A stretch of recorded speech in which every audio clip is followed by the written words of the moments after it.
Hello Mini Pilots, I'm Paul Tace. In this video we are going to be looking at 5 tips of adding music to our drone footage. Let's get started.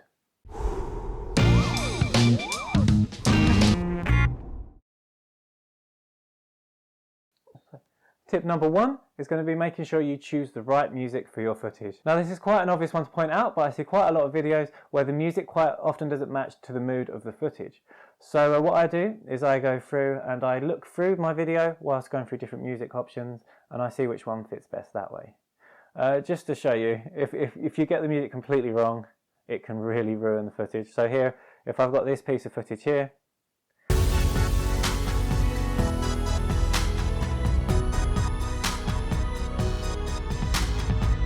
and then I play this music over the top.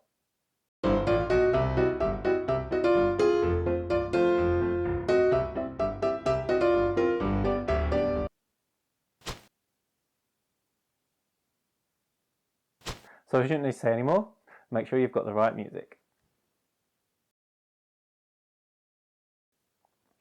Tip number 2, a really big one, is to put the music down before you put the footage on top. So when you go in and you start putting your video together, if you put the music down first and then put the footage on top, you can make sure that your footage matches the music. So what I mean by this is you can cut your transitions to go on beats, and you can also use cues within the music to speed up or slow down your footage if necessary. It will give you a much more professional look, and it will just make your final movie feel a lot more fluid and smooth. So tip number 2, put the music down first and match the video to the music. Tip number 3 is consider using sound effects when you're doing things like transitions or speeding up or slowing down the music.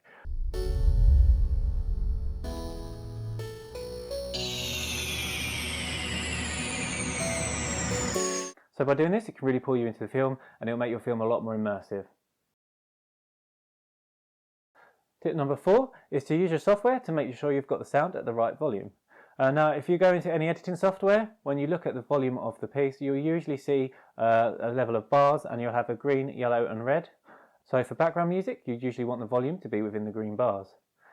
And then if you've got anything like dialogue going over the top, you would want it to be within the yellow bars, and pretty much you want to keep away from the red bars altogether.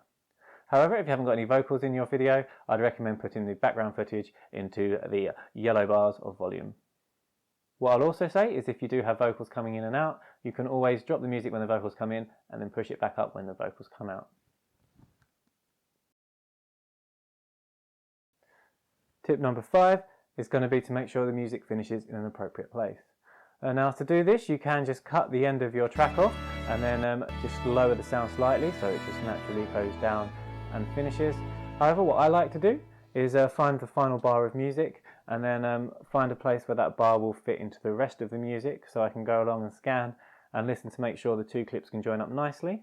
We can blend the 2 bits of music together slightly so you can't hear the join, and if you're actually watching the footage it'd be more distracting. You wouldn't actually realise if there's a slight glitch in the music, and then you get the natural finish and it's a lot better than just finishing on a slight slope. Okay guys, that's my top 5 tips of adding music to your footage. I hope to see you in the next one. Now I've got one bonus tip for all you guys that stayed around to the end, and this is to make sure that you have sourced copyright-free music. Now one way you can do this is if you have a YouTube channel or if you want to upload to YouTube, you can actually go into their audio library and download tons and tons of free music that you can use on your YouTube videos. There are also other websites you can get royalty-free music, so just keep your eye out and enjoy making videos. Thanks guys.